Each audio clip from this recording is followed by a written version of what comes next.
Seigneur. Ce matin, mes bien-aimés, nous allons partager la parole sur l'offrande du soir. Mais c'est un message prophétique. Quand on parle de l'offrande du soir, il ne faut pas voir, mes bien-aimés, ce qu'on ramène là à la maison, ce qu'on met dans la corbeille. Non, non, non, non, non. Alléluia. Alléluia. Alléluia. Alléluia. Gloire à Dieu. L'offrande du soir. Je veux, au travers de ce message, mes bien-aimés, que nous arrivions à découvrir l'importance de ce que la Bible appelle l'offrande du soir. Il y a des choses dans le Nouveau Testament pour bien les comprendre, il faut aller dans l'Ancien. Amen. Dans la Nouvelle Alliance, il faut aller dans l'Ancienne Alliance pour aller voir comment Dieu et pourquoi Dieu avait demandé telle chose. Parce que ce sont des choses prophétiques. Il y a des choses qui sont évoquées dans l'Ancienne Alliance, ce que nous appelons communément Ancien Testament. Ce sont des choses pour nous aider à comprendre ce qui doit arriver. Alléluia. Amen, mes bien-aimés. L'offrande du soir. Mais mes bien-aimés, avant d'entrer dans le message, je vais lire, pour avoir un support, le psaume 30, verset 6, très rapidement. Le psaume, chapitre 30, le verset 6, qui nous dit, car sa colère dure un instant, mais sa grâce toute la vie. Le soir arrivent les pleurs et le matin, l'allégresse. Le soir arrivent les pleurs et le matin, l'allégresse. La colère de Dieu dure un instant, mais sa grâce toute la vie.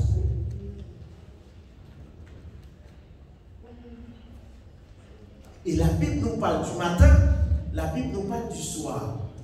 Mais, mes bien-aimés, quand la Bible évoque le matin a une signification prophétique. Nous sommes ensemble.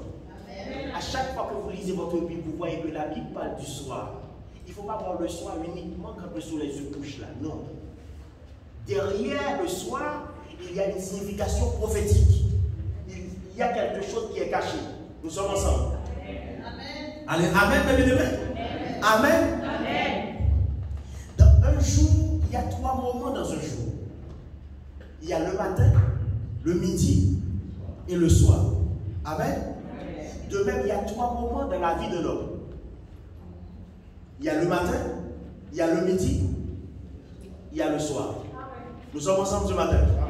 Nous sommes ensemble. Dans ta vie qui est là, il y a 3 moments. Toi qui es là avec nous, tu dois savoir ça. Parce que de même que Dieu a créé le jour avec 3 moments, l'homme aussi dans sa vie, il y a 3. Amen. Amen. Nous avançons. Genèse chapitre 1er. Allons dans Genèse. Chapitre 1er, verset 3. Nous allons avancer lentement ce matin. Genèse chapitre 1er, le verset 3. Dieu dit que la lumière soit et la lumière fut. Et Dieu sépara la lumière d'avec les ténèbres. Dieu appela la lumière jour et les ténèbres nuit. Quand on parle de jour, il faut savoir que derrière le jour se cache la lumière. Derrière la nuit se cachent les ténèbres. Et la nuit commence avec quoi? La nuit commence avec le soir. Nous sommes ensemble? Nous sommes ensemble?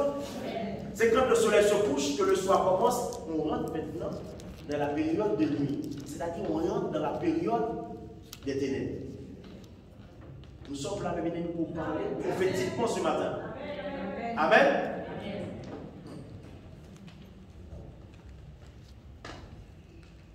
Et je dois attirer votre attention sur le fait que Dieu a créé la lumière avant le ciel.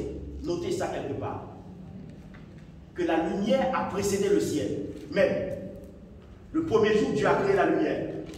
Le deuxième jour, il a créé le ciel. Le troisième jour, il a créé la terre. Le quatrième jour, il a créé les luminaires. Allons voir dans Genèse. Toujours dans Genèse, versets 14 et 15. Nous sommes là maintenant le quatrième jour.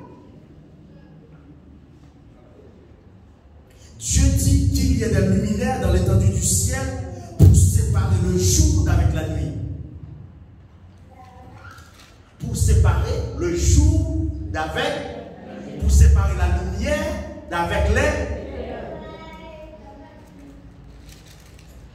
Que ce soit des signes pour marquer des époques, des jours et des années, qu'ils servent de luminaire dans l'étendue du ciel pour éclairer la terre.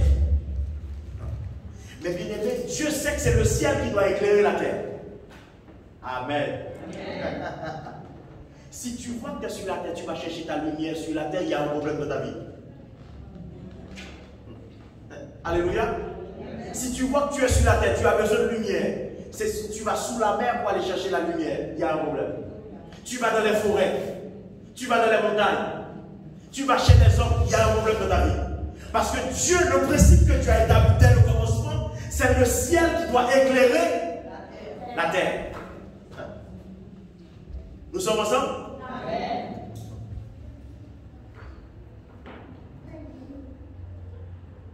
Et cela fut ainsi. Dieu fit les deux grands luminaires, le plus grand luminaire pour présider au jour et le plus petit luminaire pour présider à la nuit. Donc c'est Dieu qui a établi le principe de la présidence. La présidence n'est pas humaine. Le fait qu'il y ait un président qui dirige un État, ce n'est pas humain. Le principe de la présidence a été établi par Dieu dès le commencement. Dieu a donné un président au jour. Ce président, c'est le soleil. Il a donné un président à la nuit. Mais bien aimé, ce n'est pas moi, c'est dans Genèse. C'est la lune. Le soleil, c'est le symbole de Jésus-Christ. Nous sommes ensemble? La lune, c'est le symbole de l'Église. Nous sommes là? Depuis dans Genèse, en établissant le soleil qui doit éclairer pendant le jour. Et ensuite, quand le soleil disparaît, une fois que Jésus est mort, il est ressuscité, il monte au ciel. Maintenant, c'est la lune qui doit commencer à éclairer, oui ou non? La lune, c'est l'Église. Et la lune doit commencer à éclairer pendant la période de nuit, c'est-à-dire la période des ténèbres. Et nous sommes dans cette période-là maintenant. Le plus grand luminaire, c'est-à-dire le soleil, doit présider au jour. Même le jour a son président. Alléluia. Tu vois, toi, tu es un homme, tu veux partir de Dieu comme ton maître, comme ton Seigneur, pour diriger ta vie, pour contrôler ta vie. Même le jour que tu as là, tu as dormi, tu t'es levé ce matin. Le jour n'est pas maître de lui-même. Alléluia. Maintenant, le monde t'a fait croire que tu peux vivre comme tu veux, mener la vie que tu veux, sans compte à rendre, sans chef, sans Seigneur, sans Dieu, sans personne dans ta vie. Alors que même le jour,